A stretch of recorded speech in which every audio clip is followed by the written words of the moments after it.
teko iki. Wis ana 7 dina iki ora ana tamu sing merdukun cah. Ora nganti kahanan kaya ngene iki kedelarung-delarung nganti sasasi ora ana tamu sing merdukun. Lah iki iso mati kaliren iki cah. Wah. Kula nuwun. Monggo. Niku sinten? Kula sinten? Piye iki? Monggo, niku sinten? Kula sinten? Iki sesore bending ra kula nuwun. Hehe, wonten tamu. Monggo katuran pinarak. Iki ya sida wareg iki. Monggo katuran pinarak monggo. Mboten susah basa jenengan niku nganggo adat wae. Sampeyan iki tamu nggih nak Mas, jeneng tamu niku ibarate ratu kedah dipun ajeni. Mboten nggih prayoga, nanging deleng-deleng tamune to Guru. Kok deleng-deleng tamune niku? Nek tamune piyayi wong penting niku mangsumanggaken bidhanipun ratu mboten menapa-menapa. Lah sing teko niki ora wong liya braya. Sampeyan niku nak ngendika sing sae anak Mas. Lho. Kula niku pinanggih kalih sampeyan nggih nembe sak menika. Ngoten. Sampeyan lali kalih kula. Kok lali niku? Sampeyan kelingan mboten? 20 tahun sing pun kepungkur. Murid sing paling tuwek teng mriki sinten? Ayo. Murid sing paling tuwek. Ayo. Aku kok lali, Cak. Ning gua main niku murid niku ewon kok nak Mas. Kula murid panjenengan Harya Mantri Guru. Lho. Dadi kowe iki Harya Mantri. Nggih. Mantri apa, Cung? Mantri suntik. Suntik sapa? Nyuntik sinden. Kowe iki senenganem kok ngono.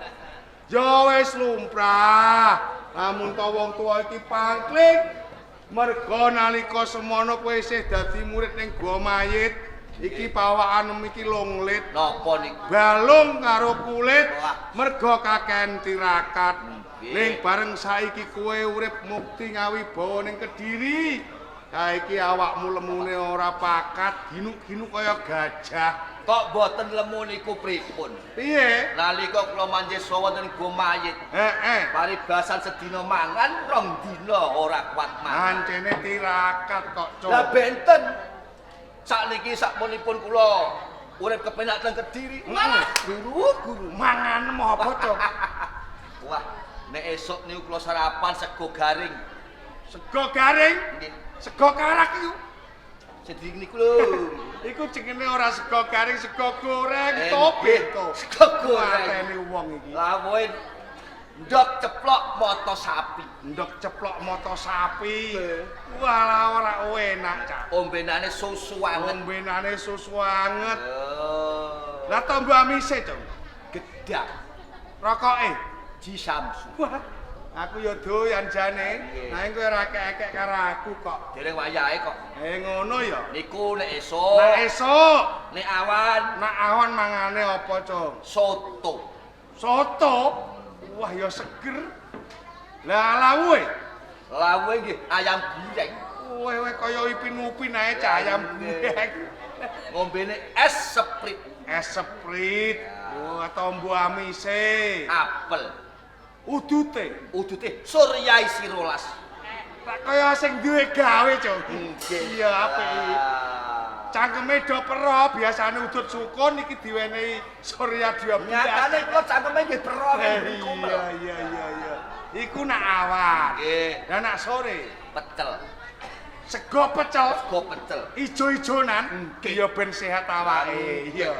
Lah lawuhe, Cung. Lawuhe nggih niku ndok dadar sing niku lho, diwa ijo-ijo niku lho. Weh, iku jenenge Martabak. Martabak. Terus martabak. Iya. Lah terus ngombene Teh anget. tombo amise, Cung. Tombo amise klengkeng. Weh. Kelengkeng. Sampane durung tau aja. Lah kok ngono sebabe apa? Mengko nek kelengkengan lho jenengan. Ku anggap lesu ngono piye? Udute apa, Cok? Tenor. Iku lane sangu mancing acak. Udute apa, Cok? Tenor niku wae. Tenor. Wah ya rada gatel ning gorokan. Nggih, gocek nggih. Iya, sak tenane iki tuwuh tandha pitakon sakjroning atine wong tuwa. Pripun? Kula kok kangen kali jenengan niku kuwangen asline. Kadengaren kowe iki eling karo wong Nek tuwa. kula niku tetep eling, mung wedalipun sing boten wonten. Ngono ya, mergo kowe ngrumangsani bodho tak pinterake. Lah niki mawon kula lengake kok. Ngono. Ning ora ketan kepiye wae iki aku isih titen kok, Cok. Napa? Saben-saben rikala semana kowe iki isih dadi murid ning Gua Mayit. Nggih. Angger aku iki tenguk-tenguk, kowe nyerak karo aku terus mijeti. Nggih. Biasane iki duweni karep. Ya eling ae. Lho, iya ta ora? Nggih. Nah iya. Saiki kowe duwe kepengin apa, duwe karep apa? Sing dikarep niku dede kula. Lah terus, Sing dikarep niku Mbak Yu Padukaliku. Mbak Yumu Padukaliku duwe karep apa? Nah, dimen cetha lan gamblang mengke jenengan kanu piyambak. Rembukan dhewe. Nggih lho. Lah saiki Mbak Yumu ning endi? Teng prapatan masjid. Prapatan masjid. Nggih. Suntri. Nggih. Lho ora mego rene iki ngopo? Ngono malah diangkut wong tuang becak Wah, malah. mengke dienggo surungan cah Nah, mendem. iya kok malah cilaka.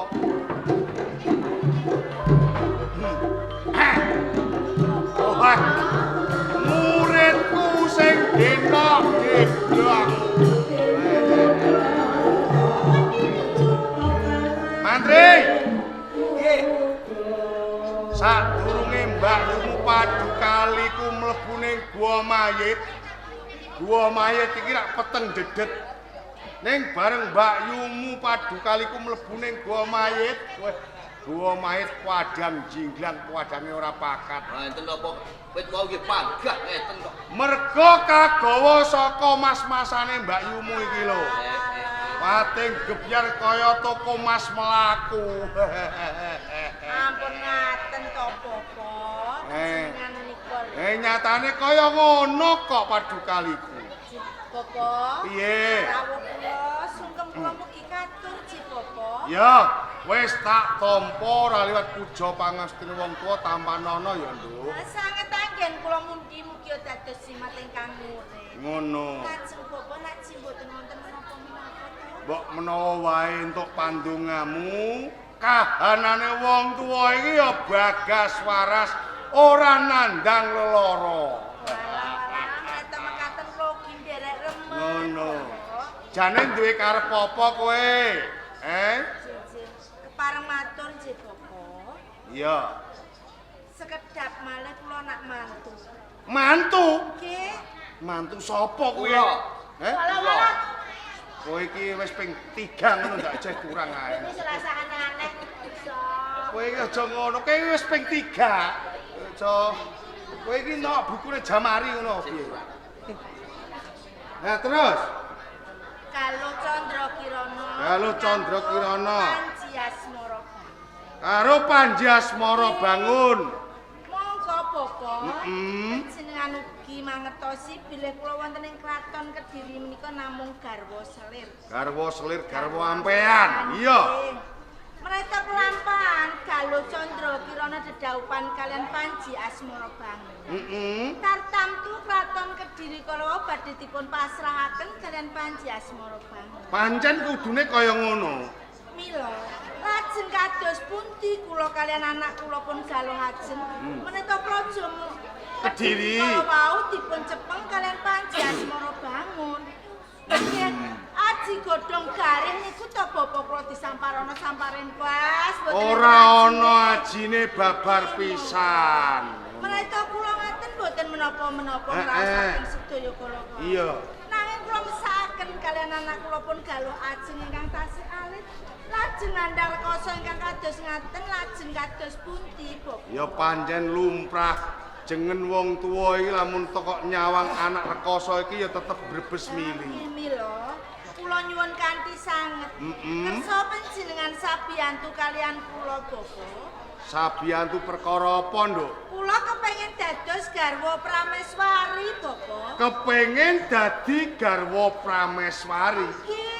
Weh. Lah pripun? Iya. Katimbang dadi garwa Iya, seneng iya. penak dadi garwa prameswari. Iya, merga menungso urip ning alam donya iki sing digoleki enak lan kepenak. Kok leres. Jengen menungso iki diwajibake duweni panjangka. Jengen panjangka nek ora dijangka ora bakal kelakon. Ya, padukaliku. Kula Bapak. Ora ketang kepiye wae kowe iki muridku sing kinasih. Mula apa sing dadi penjalukmu, aku bakal mbudidaya nuruti apa sing dadi karepmu. Saestu Bapak. Iya. Matur nuwun sanget sih Bapak. Nanging kabeh kuwi mau syarate kudu tega lan mentala. Syaratipun tega lan mentala. Syarate kudu ngilangake nyawa iki. Lho, Nggih pun nggih. Kula tega lan mentala. Ngilangake nyawa nggih mboten napa-napa. Bapak. ngono ya. Iki kudu ana korbane. Nah, rening pinangka watu sandungan, nggonmu kepengin dadi garwa prameswari, ora ana liya ya garwa prameswari. Garwa. Ya iya toh? Garwa prameswari kudu mati. Lho Kendang ngono. pecah. Iya. Malah Bapak, malah dinten sakmenika garwa prameswari niku pun lara. Pun Wis dadi lara. kembange amben mboten saged tangi. Dadi kembang amben Nggih. wis lara Lara nemen. nemen. Ya mesisan gawe iki disengkakno ngono ae. Alon to Bapak. Disengkakno bendang mati. lho. Disengkakno kersanipun enggal pecah. Iya. Dipun tekek nggih. Wah ya aja kaya ngono. Lah pripun, Aja Bapak? nganggo cara sing kasar kaya ngono. Kok umpama kowe kelakon karo garwa prameswari, konangan karo prajurit, apa sing dadi panjang kamu ora bakal kelakon, malah kowe mlebu hukuman. Waduh, yen ngoten ya malah ora sida dadi garwa. Lah prameswari. iya. Iki Lah, nganggo pripun? cara sing halus, cara njupuk iwak aja nganti butek banyune. Lah caranipun Aku tak takon karo kowe, nggih. senengane garwa prameswari iki dahar apa? Menuntun menika dahar kolak tape. Kolak tape. Ya iki pinangka dadi dalan kowe bisa nyingkirake garwa prameswari. Kok saged Carane ngene, caranipun? mengko lamun to kowe wis bali ning Kediri, Nggih. garwa prameswari caos ana kolak tape. Saos kolak tape. Nanging diwenehi pospit racun tikus. Lho. Racun tikus. Oh iya no, ben ora ketara. Oh. Niku kula bingung. Piye? Kok bingung iku? Niku golek racune tikus niku teng pundi niki Nggih sing tuku bingung. to. Oh, tuku. Masa aku mbok kon tuku. Kowe nek tuku racun tikus iku aja ning gone toko material ora duwe. Lah lajeng. Lah nggih mosok Kowe kula iki biasane iku tuku racun tikus malah blarak-blarak. Ora malah ora entuk. Lah mula aku bingung. Lah sing ngerti ya iku lho. Kowe gelem Waduh. iki. Oh, ngono. Nggih nggih pun kula sagah. Nah, saguh. Nggih sagah. Nah iki kanggo mawekan. Kok upama nganti tumindak lan pakartimu iki dingerteni lan Sinuhun Prabu Lembu Merdadu. Wurung tan wurunga Sinuhun Prabu Lembu Merdadu bakal dukaya sinipi. Iso-iso kowe bakal dipateni. Lah pripun Nah, iki nak kula iki dipateni? carane. Caranipun pripun iki? Ben kowe iki ora nampa duka, kowe bakal tak wenehi aji pengasihan. Kula? Iya. Badhe panjenengan paringi aji pengasihan. Aji pengasihan sing jos, aji pengasihan anyar. Napa niku jenengipun Bapak? Aji pengasihan gajah duduk. Lho. Kok malah guyu kowe? Nih, wis tau krungu aji ngodak apa gajah duduk. Sangerti kula niku jenenge pengasihan nggih Semar Mesem, Ngono, Semar Dodok, jaran goyang. Jaran Goyang. Iku rak kulino. Lah iku. wong aji pengasihan kok gajah duduk. Lah gajah duduk iki rumangsamu apa? Nggih cap sarung. Cap sarung ya? Nggih. Nah ini nek gua mayit, gajah duduk iki aji pengasihan. Ah. Iku ana werdine. Werdine napa? Gajah iki pendane panguwasa mergo awake gedhe. Duduk iki padha karo nglumpruk tanpa daya, lamun ta wis ketaman aji gajah duduk. Lho. Iku jenenge aji gajah duduk. Aji gajah. Kula nyuwun ah. Eh? Nyuwun. Yo apa? Nggih nggo duwe-duwenan. Ngono. Kok gampang kowe engko tak wenehi. Napa niku? Nah, carane Nggih caranipun. kowe bakal tak wenehi rapal aji gajah duduk ya. Kapal aji gajah duduk. Heeh. Niku dawa napa mboten Bapak? Ya dirani dawa ya dawa, dirani ndek ya ndek. Ampun dawa-dawa Bapak. Kok iso ngono? Kok niki wonge lalai. Iya, cekak. Ya. Saya jelas seneng sing Kowe dawa. kowe anut aku ya. Nggih anut panjenengan. Ketok kelor. Ketok kelor. Selonjor kancinge wesi. Selonjor kancinge wesi. Lur jatuh. Lur jatuh. Lur jatuh. Sek. Ngoten. Ngono tok. Ngoten tok. Nah, kira-kira hafal ta ora jajal? Iki jajal kula. Iya, sing kewat lho ya. Sing kewat. Ketok kelor. Cocok. Selonjor kancinge wesi. Matuk.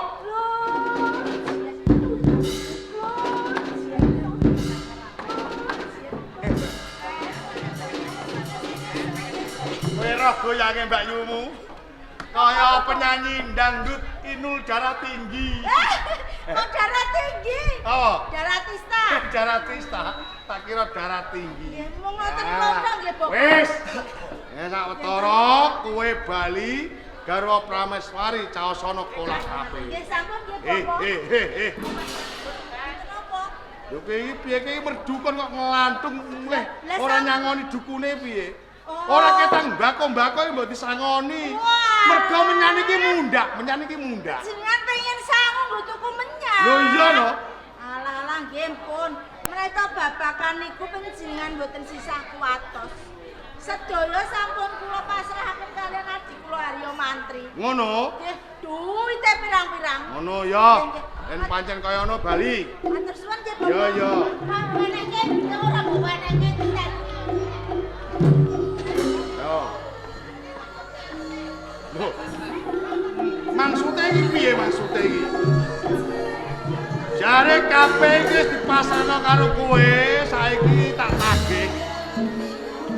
Le masrahke niku pun 3 tahun.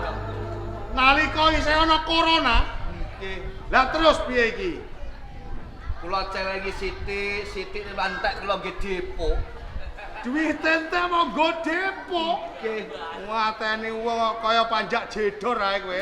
Niki upama lho nggih. Iya. Nggih tetep kula paringi. Nanging kapan? Nggih nek pun Mbak Yu Padukaliku niku diangkat dados garwa Prameswari. Kula kan langsung diwehi pangkat. Ngono. Oh. Janji lho ya. Nggih. Janji pinangka utang. Lah nek mengke kula ngapusi tagih kaya wong utang. Enak nganti kowe mblenjani janji aja takon dosa kowe. Tak tenung, wetengem tak iseni radio, tak setel dangdut kowe. Malah apik. Ngono, dan Malah bali gitu. nek ngono ya.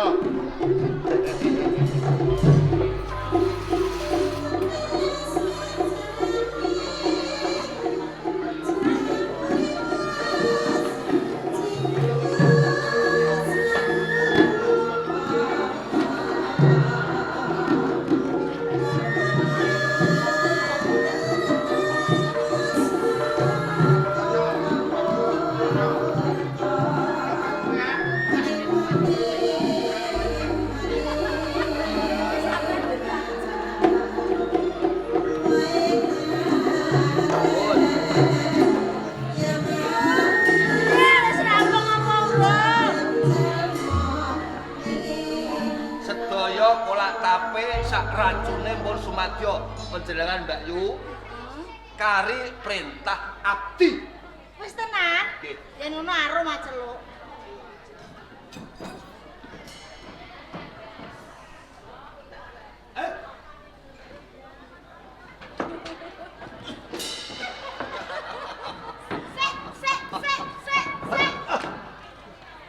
Wah, ketoke cilik kok antep. Oh, dene iki seneng gendong kowe ya, Rom. Carane gendong kok ngono. Lah mongko rokmu ngene ben ketok kabeh ngono piye? Kaget kula Ndara. Kowe kaget? Kaget. Wah, aku dhewe kaget. Rom, Apa Ndara? kowe pengen bayaran mundak ora? Nggih ta? Tenan? Nggih. Wis.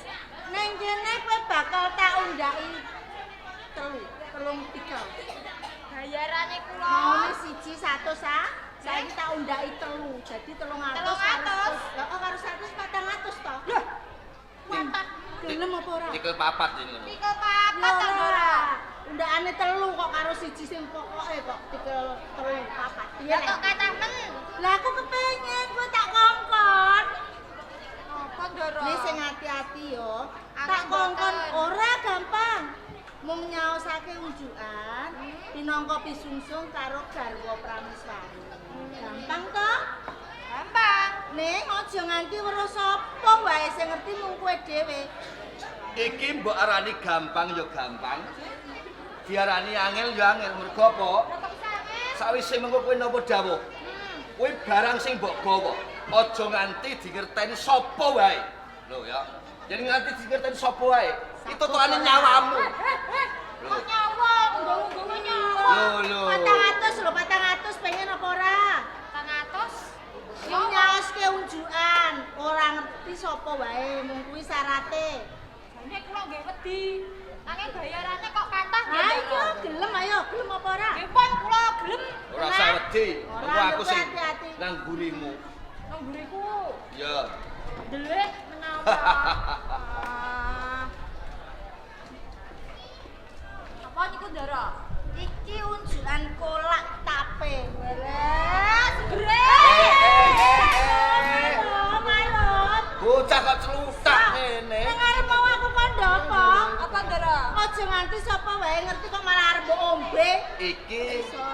mligi kanggo garwa prameswari. Kowe yang kepengin mengko gawe Iki dhewe. sih ana nang mburi. Sawangane niki suwet. Lah iya yen kowe kepengin nang mburi isih akeh mengko ombe Ah. nentekno. Engko nek rampung kewajibanmu. Nggih nggih nggih. Ora didake. Nggih, bisa kedawa nggih Aja nganti ana sing ngerti lho ya. bener. Eh. Ngene Mbak Yu. Jadi, Sawentara iki aku tak ngawat-ngawati Arum. ya aku ora percaya Lah, karo mulai, Bu. arep nganti konangan wong awake dhewe sing cilaka. Ayo.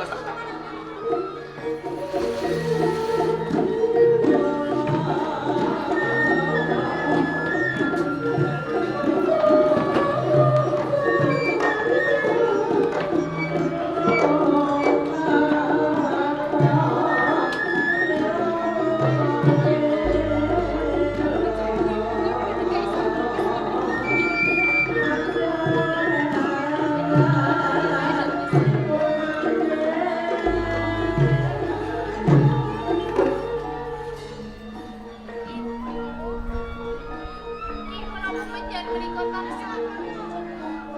Tansah tawang-tawangna. Kowe ngapain jenengan kembali?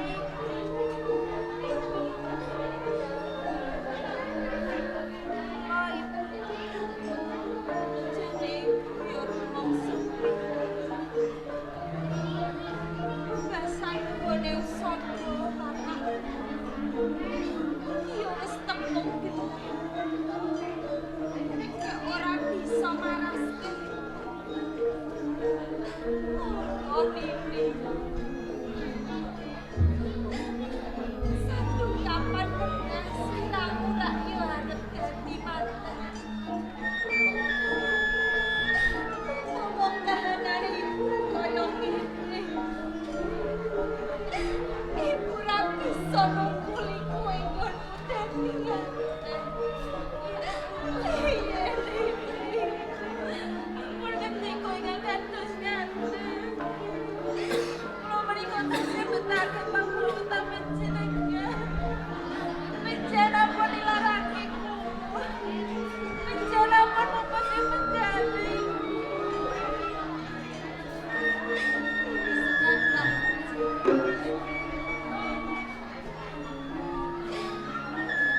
Orang-orang gone ujian. Ibu kepengen sliramu kowe dadi ibu kepengen sanjing lan sliramu. Perhatian-hatian iki. Jangan semangat.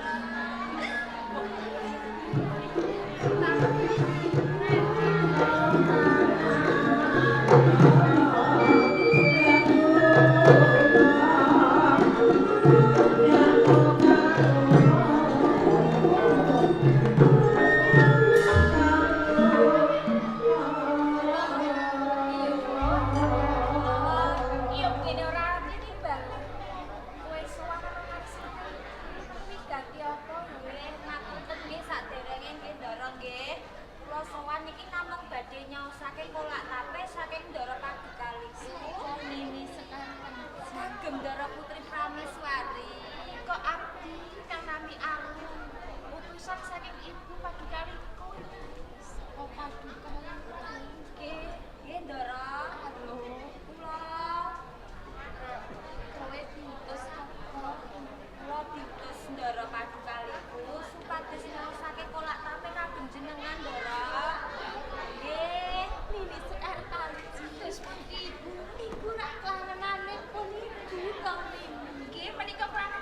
rasane kok kaya seger temen.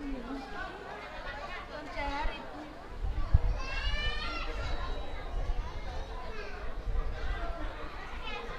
Pun raosipun Ibu. Wis Artaji. Rasane kok seger banget. Beda kaya saben dinane. Yen mangan weruh sego wae mongso wis kudu. Yen ngono ombene meneh ya.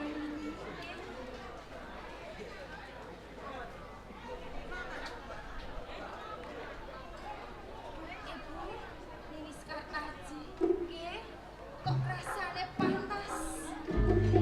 Badan Ibu kok sesek. Ibu jadi napa Ibu? Nini Sekartaji, Ibu.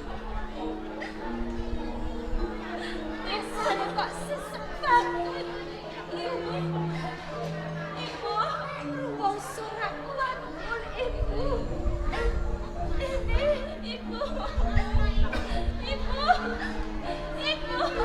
Ibu, menjaga apa Ibu?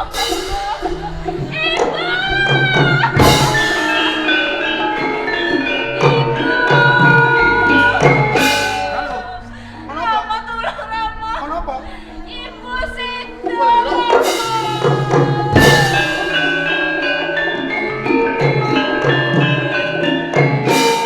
Bisa kaya ngene iki kepiye, Engka mongko.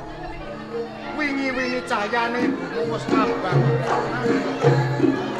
Kaya-kaya wis meh mari nggone nandhang lara.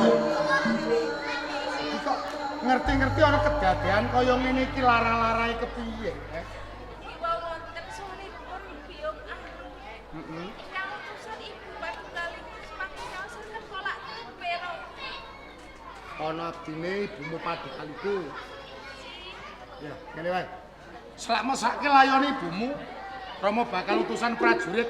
Prajurit, rukti layone Prameswari.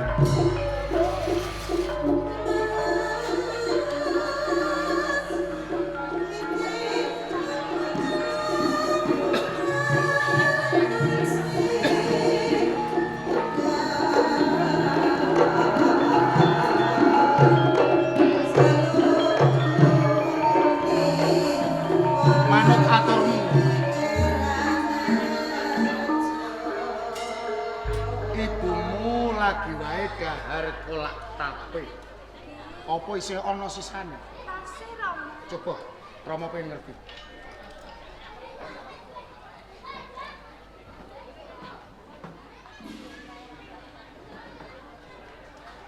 Rama Cubriya marang daharan kolak tape iki. Mengko gek mawa daru beksa. Mula kanthi kuwi gawanen nyang pepungkuran pacak kekewan. Nggih Rama.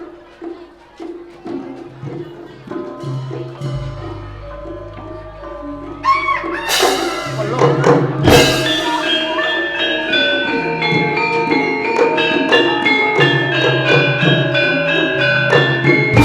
Nalika kewan menika ira. Yen kaya ngono cetha. Daharan kolak tape peparingi ibumu Padukali wis dicampur karo daru beksa. Kanthi kuwi sawetara mapana ing Taman Sari Rama ora trima sedane ibu Prameswari tak labrake Padukali. Hati-hati Rama.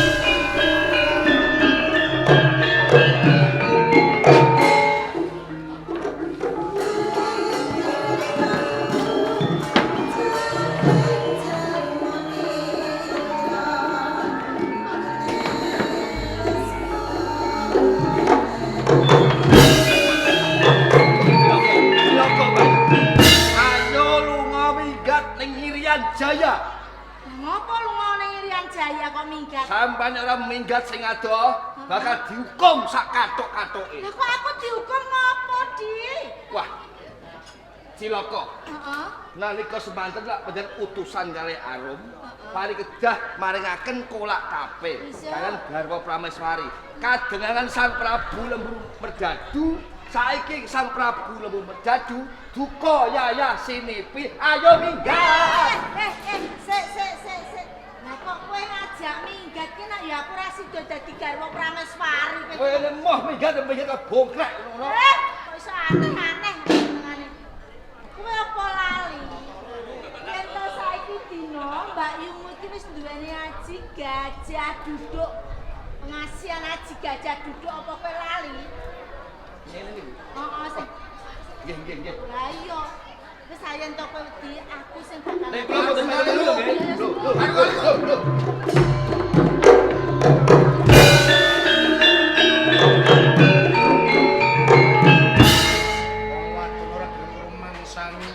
Yen kowe wong saka desa tak pundhut garwa tak sengkake ngaluhur tak mulyake uripmu bareng saiki wis mulya lali karo asal mulane kowe mengkolong ngeracuni karo Prameswari ngati Prameswari mati kowe meri kalungguhan Prameswari iya yen kowe kemeri carane aja kaya ngono Lur jietut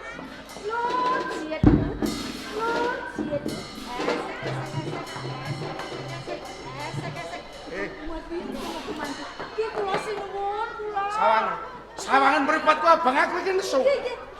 Kowe iki luput malah ngajak guyon. Kula mboten guyon. Cengengesan. Ora mandi yo, kethok-kethoke lho. Selonjor kancingnya mesti lut jietut.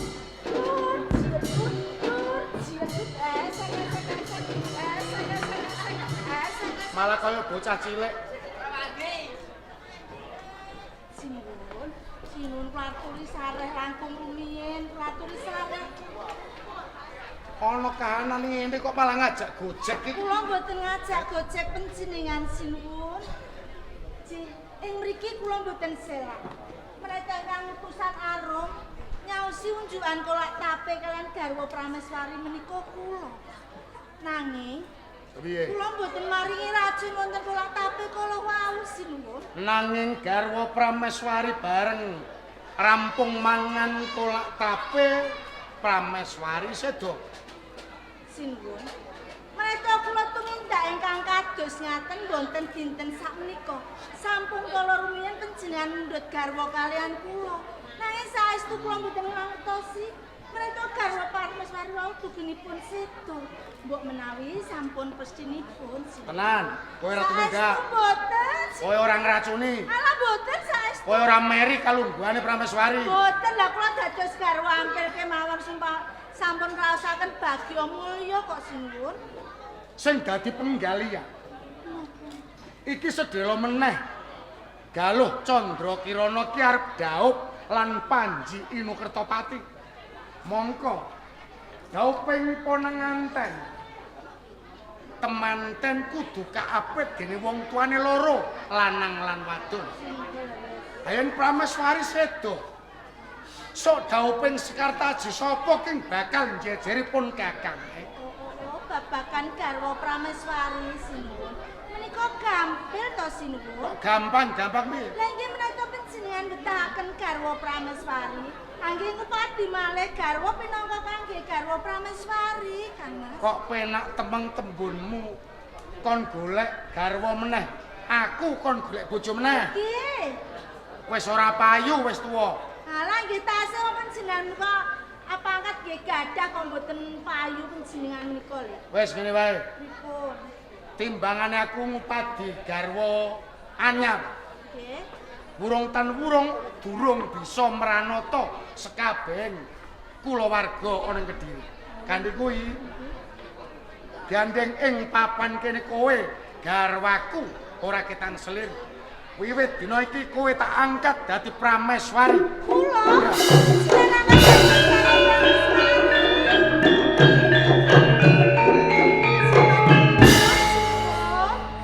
apa kowe? Wau niku lho Sang Prabu. Kula mirengaken pangandika dalem. Iya. Bilih Kang Mbok Padukaliku panjenengan angkat pinangka garwa Prameswari niku nggih ta mboten. Arek iya gini ya. Wah, kula melu seneng. Lho. Sing tak angkat derajat iki Mbak Yumu kok kowe seneng? Lah nek mundak pangkate nek kepenak kula kan derek penak. Dadi melu nunut Nggih urip. pokoke melu. Bocah kok nyambut kaya ora gelem senengane kok nunut terus iki. Nggih niki adik kula. Nunut niku sing penak. Wonge mbok budidaya. Ana gawean. Napa? Tim Balono Rejono Patih. Aten. Jaya Putra. Bareng. Kula ingkang suwun. Kene Kakang. Ora ngarep.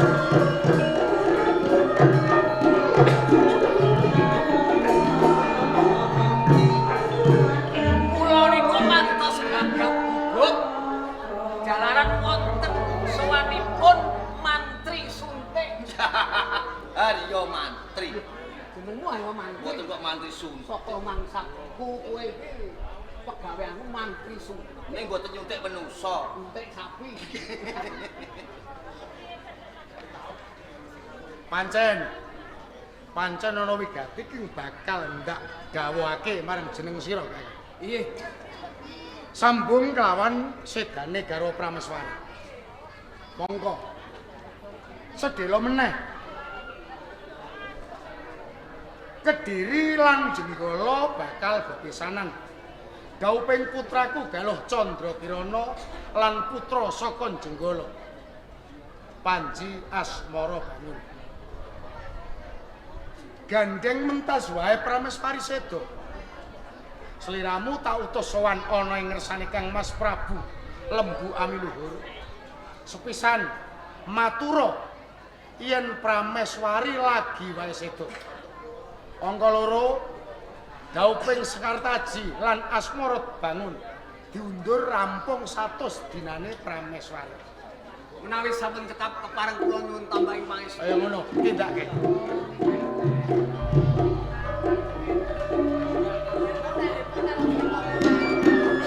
Pas balik. Sing kula sinuwun. Sliramu ndak angkat pinangka garwa Prameswari.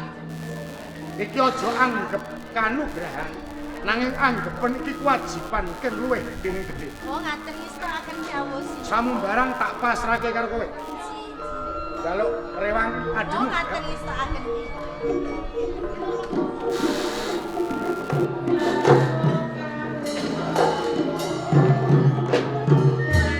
Yes. Saiki aku wis nglakon dadi garwa Prameswari. Wis seneng banget rasane atiku di. Sampeyan seneng? Iya. Kula nggih pun seneng. Lah yo yen aku dadi garwa Prameswari kowe lah yo melu seneng. Ning setengah setengah. Lho kok setengah? Mergo durung ditepati janjine. Janji. Lho. Tepati janji apa meneh kok janji terus ae. Lho janjine panjenengan nalika njaluk tulung menawi kanggo padu kali kaangkat dening Sang Prabu Lembu Perdadu dados garwa Prameswari kula mangparingi pangkat. Oh, alah-alah.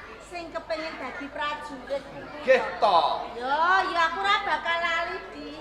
Ning besok ora saiki dino. Jalaran yen saiki aku lagi diangkat. Mesti wae aku ora wani matur apa-apa karo Sinuwun Prabu. Lah jeng napa niku? Ayo sabar yen tak wis matur ana ngarsane Sinuwun Prabu supaya kowe diangkat dadi prajurit. Ampun ngapusi lho nggih. Ora, aku ora bakal ngapusi. Nek nganti ngapusi, wadi niki badhe kula buka. Iya, ya ora. Pun, Sabar ae.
Wah, iya winantura harjo. Sowanira ana ing praja Joko. Pikantuk berkah pangestu panjenengan kalis ing sambo. Ing sungkem bekti kula mugi tunjuk sinten. Iya. Banget panarimaning sunuraliwap.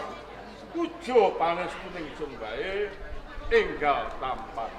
Sanget anggen kula nampi tangan kula kekalih mudya ndadosaken jejimat.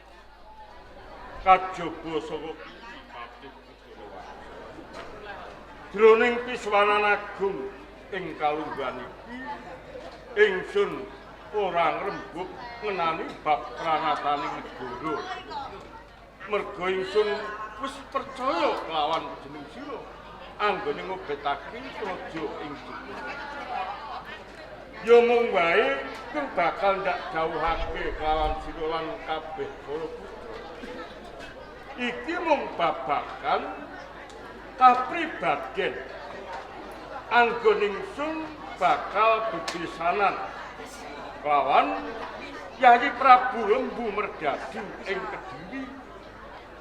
Ndhawuhake putraning ingsun Panji Nukertapati kelawan Galuh Candrakirana. Kados Mula reh ning ngarep ingsun wis utusan kan putraning ingsun Panji Kartolo diprayogake luwih dhisik. nestaken dawuh sinten Prabu. Nule Panji Kartolo. Rama Prabu Lembu Amiluhur paring dalu.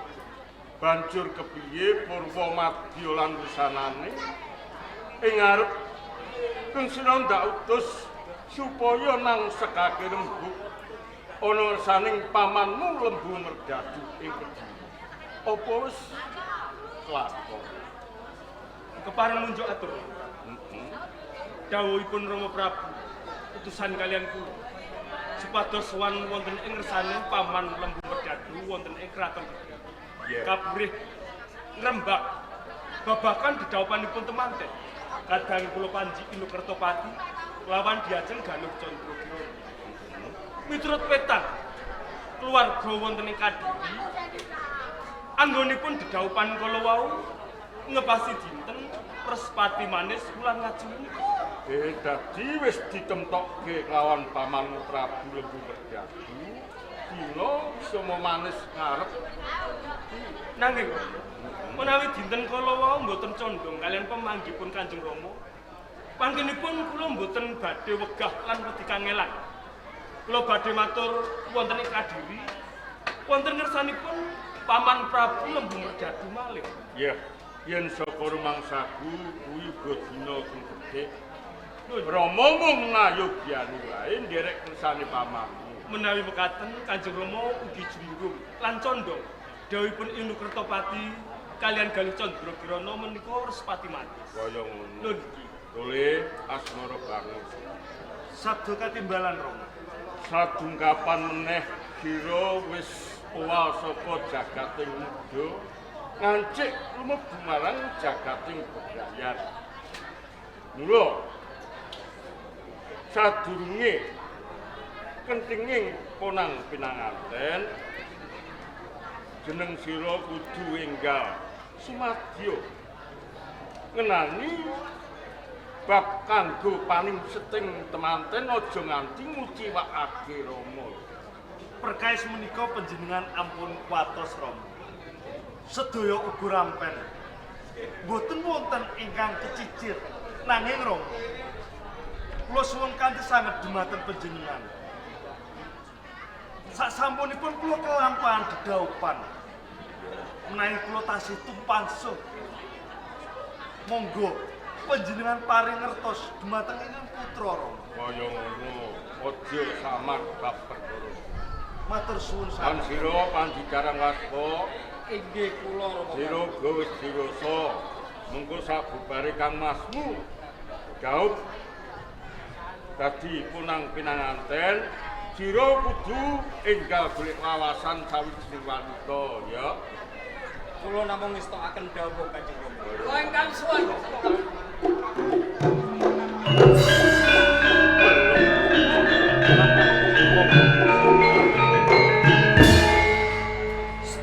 Pun sampun. Monggo-monggo katuraken. Matur nuwun sanget. Kakang Patih Jayabaya. Nuwun dawuh Katimbang.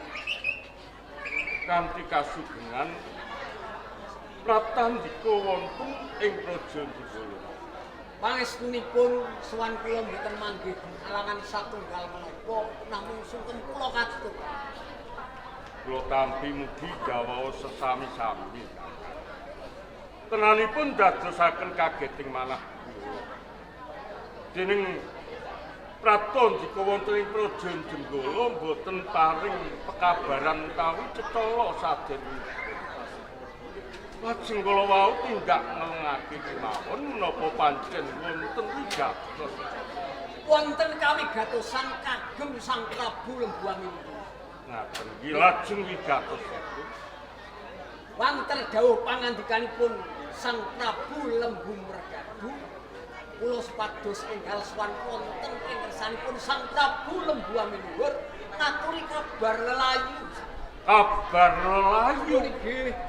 Lho lajeng sinten kulawarga ing Praja Kediri ingkang Kanjeng Ratu Prameswari Setu. Kanjeng Ratu Prameswari Setu.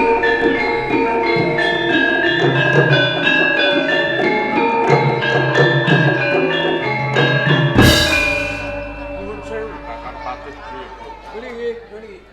Lajeng gerahipun menapa garwa Prameswari Kediri ngantos dumugi ing Setu. Dene gerahipun menika sampun antawis lami. Dene ngantos dumuginipun sedo menika jalaran dahar polak tapik. Ngantos anjalari sedo. Kados ngaten. Menika ingkang dadosaken binunging manah kula. Nggih. Ingkang mongko anggen kula kepisanan kalian Yayi Prabu Lembu Mergadu. Dinten sampun dipun temtokaken wulan ngajeng dinten songo manis. Kadadak wonten kedadosan ingkang kados ngaten lajeng pripun? Pitungkasipun pangandikanipun Sang Prabu Lembu Mergadu rehning Sang Prabu Lembu Mergadu menika calon pawakan temanten pastri. Eguh pamrayogi menika masa borong panjenenganipun Sang Prabu Lembuwangi Luhur. Oh ngaten sedaya dipun pasrahaken dhateng. Nggih. Inggih prayoginipun upami menika dipun lajengaken kirang prayogi jeneng menika nami Nyandung Watak. Langkung prayogi ngenani bab kentinging dedaupan ponang pinanganten dipun undur Krantos sakbibaripun 700 dintenipun sedanipun garwa Prameswari. Menawi sampun cekap badhe kula unjukaken wonten ngersanipun Sang Prabu Lembu Mergadu. Kepareng kula nuwun pamit sampun. Kepareng Ingkang atus.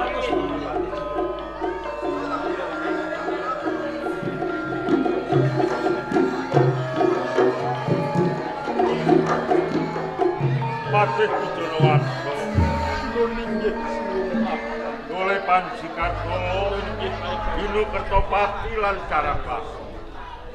Ora ngira babar pisan yen ana kedadian sing ora ingsun kepenginaken banget. Mula kanthi kuwi dole Panjini Kertopati Paring dawuh. ya disabarake penggalih. Aja nganti dadi rasa ngresula ngenani bab dedaupanira lawan Galuh Candrakirana kaundur supaya ngranti sakbubar 100 dinane sedaning calon Ibu Maratula. Sareng kula penggalih Ron. Leres daya pangandikanipun panjenengan. Menawi dedaupan kula kaundur langkung rumiyin. Iya. Nanging Rama, ingkang dados kawigatosanipun kula dumateng calon garwa kula Diajeng Galuh Candrakirana. Sasampunipun katilar dening Kanjeng Ibu, tartamtu kekes ing penggalihipun. Menawi kedlarung-dlarung anggenipun menggalih, ing benjangipun saged gagar badanipun. kula gadah sarana Rama. Banjur sira darbe sarana apa? Kula badhe yasa pepetan wujudipun golek kencana. Kangge nglipur penggalihipun dumateng calon garwa kula Diajeng Galuh Candra Kirana Rama. Ya. Bab perkara kuwi Rama uga sarujuk jalaran apa? Yen sira mengko paring panglipur wujud pepetan golek kencana. Mbok menawa mengko bisa gawe sengseming jroning penggalih calon garwamu Galuh Candra. Kados mekaten Rama. Ya mung wae nggonmu yasa aja mung siji lho ya. Lajeng Jalaran putrane pamanmu Lembu Mergadu kuwi ana loro. Galuh Candra Kirana lan Galuh Ajeng. Yen yasa ya kudu loro ben ora ndadekake kemereng. mestakaken dawuh. Nanging Rama, Piye? lilah panjenengan ingkang kula suwun ingkang supados Kang Mas Panji Kartolo sabiyantu dumateng kula yasa pepetan wujudipun golek kencana. Menawi kadang kula ingkang supados ngaturaken wonten ing Praja Kediri. Oh, ngono. Ya boleh, Panji Kartolo.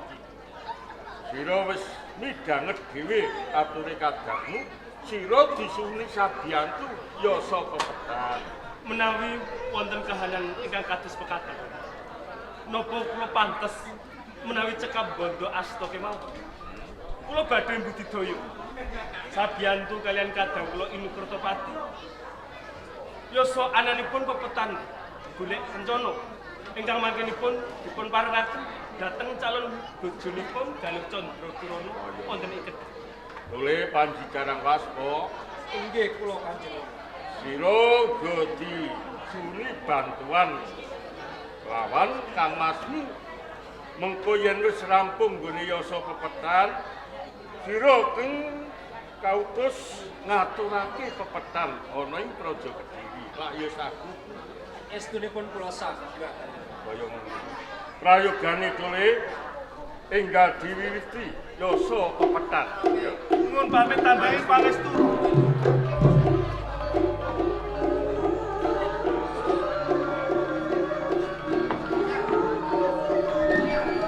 Patih Jurawarsa wonten dawuh Parepatan Agung barake perintah para prajurit jaga katon rumah.